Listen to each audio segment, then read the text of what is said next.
Good evening, my fellow citizens.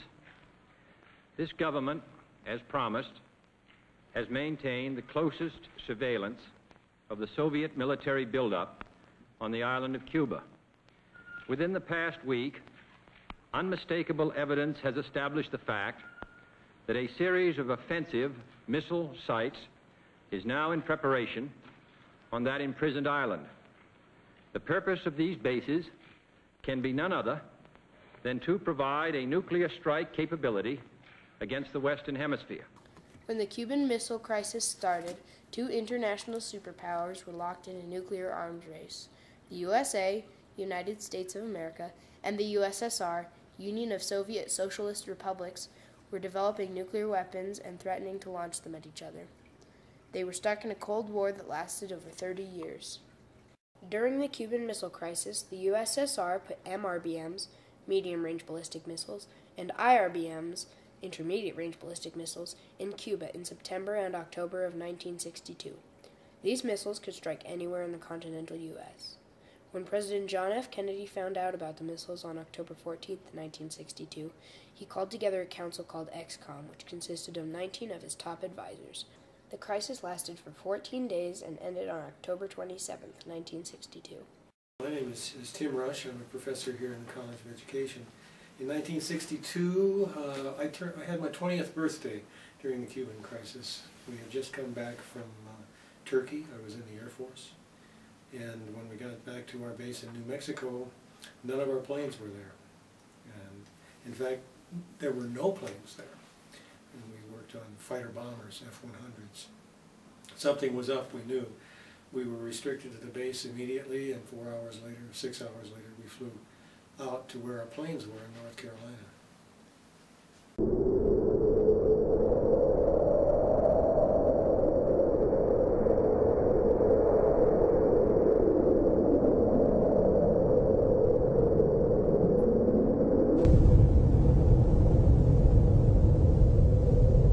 The Cuban Missile Crisis was a good example of diplomacy because there was so much at stake and tens of millions of lives on the line.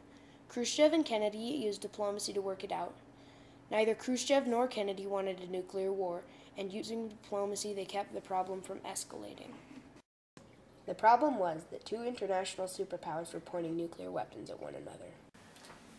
Well, there was always some tension. It was kind of like, I liken it to living in California with the threat of earthquakes. That they're always present, kind of in the back of your mind. Sometimes there's a rumble and you get nervous. When the USSR put nuclear missiles in Cuba, they said they were for Cuba's protection only. However, they were primarily for the USSR's benefit because the USA had missiles in Turkey, which was just over the horizon from the USSR. The USSR put their missiles in Cuba so they could reach the USA faster.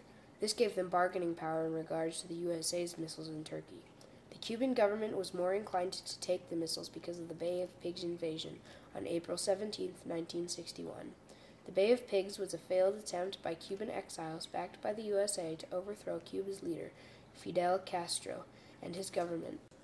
During the 14 days of the crisis, there was so much tension because if the missiles were launched, there would be millions of fatalities on each side. Diplomacy can work, and Kennedy and Khrushchev showed that. Khrushchev and Kennedy had to work together in order to get through the crisis. XCOM debated what to do throughout the crisis and helped Kennedy pull through. Initially, some were in favor of an airstrike. In contrast, others were in favor of a naval quarantine. Some were in favor of threatening the Soviets both militarily and diplomatically, and others were in favor of doing nothing at all. On October 22nd, Kennedy announced that the United States' first move would be a quarantine of the island of Cuba. This declaration sparked a series of letter communications between Kennedy and Khrushchev that, in the end, helped the crisis come to a conclusion. It took 14 days and 5 letters back and forth, 3 from Khrushchev, 2 from Kennedy, before the crisis was finally resolved.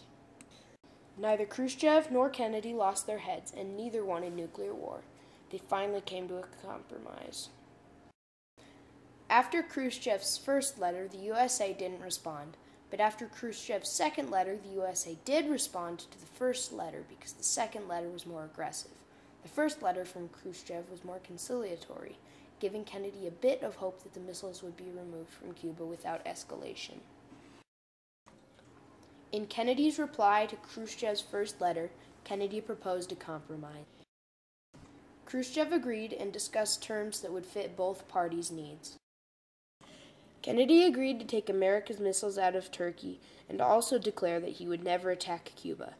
In return, Khrushchev agreed to take the USSR's missiles out of Cuba, and the crisis came to a close. In some senses, the USA succeeded. They got their missiles out of Cuba so that the USSR no longer had a tactical advantage. They came to agreement with the USSR and showed the value of diplomacy. And lastly, the USA didn't get destroyed by the USSR's nuclear weapons. But in some senses, the USA failed. They had to get rid of their missiles in Turkey and take away their tactical advantage, and President Kennedy had to publicly announce that he would never attack Cuba so that Fidel Castro would trust him. The USSR also had some successes. They got the USA's missiles out of Turkey so that the USA no longer had missiles nearby. They also worked with the USA and didn't get destroyed by their nuclear weapons.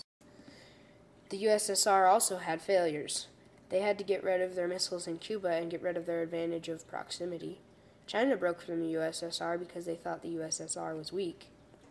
Khrushchev was considered a failure of the crisis, and the new leader of Russia, Leonid Brezhnev, led the Russians in a massive new arms race that almost gave them victory in the Cold War.